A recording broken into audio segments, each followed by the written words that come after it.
So what do we know about the prophecy of Daniel 9? Hello, my name is Jairo Torres, and in this presentation I'm going to invite you to review what the Bible tells us about it and what historical records show as a witness. I will start with a prayer asking the Holy Spirit to lead us throughout this study. Let us keep in mind Paul's words in 1 Corinthians 13:12. Now I know in part. This reminds us of that limited understanding that we have at this moment. When did the word go forth to restore and rebuild Jerusalem? Daniel 9:24-27 recounts the prophecy of the 70 weeks, of which 69 will elapse from the order to rebuild Jerusalem until the arrival and murder of the Messiah. The first three verses say, 70 weeks have been decreed for your people and your holy city, to finish the wrongdoing, to make an end of sin, to make atonement for guilt, to bring in everlasting righteousness, to seal up vision and prophecy, and to anoint the most holy place. So you are to know and understand that from the issuing of a decree to restore and rebuild Jerusalem until Messiah the Prince, there will be 7 weeks and 62 weeks. It will be built again with streets and moats, even in times of distress. Then, after 62 weeks, the Messiah will be cut off and have nothing. Nehemiah 2 1-6 recounts when the edict was issued to begin the restoration and rebuilding of Jerusalem. The first verse indicates when this occurred, and the first verse gives the order to set out to restore and rebuild Jerusalem. Given that the reigns of King Artaxerxes began in 465 BC, the 20 years later is 444 BC. This is when the order was given to rebuild Jerusalem.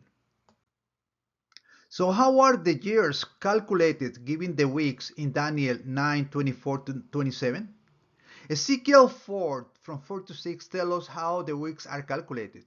In the first and sixth verses, it is indicated that it is 1 day for each year. That means 70 weeks are equivalent to 70 weeks times 7 is 490 years.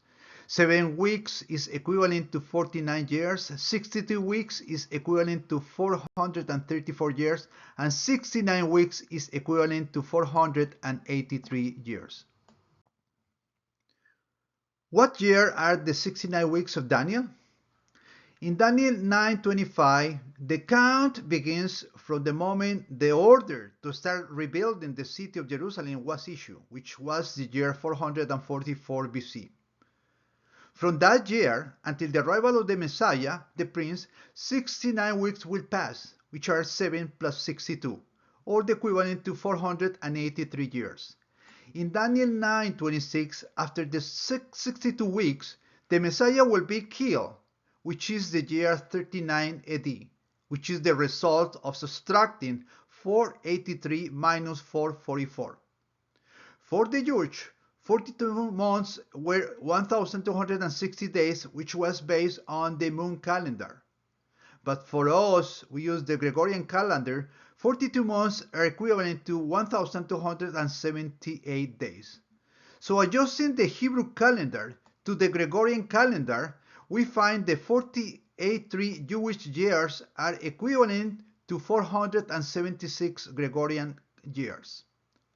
So then when we are subtracting 444 minus 476, we got the year 32 AD.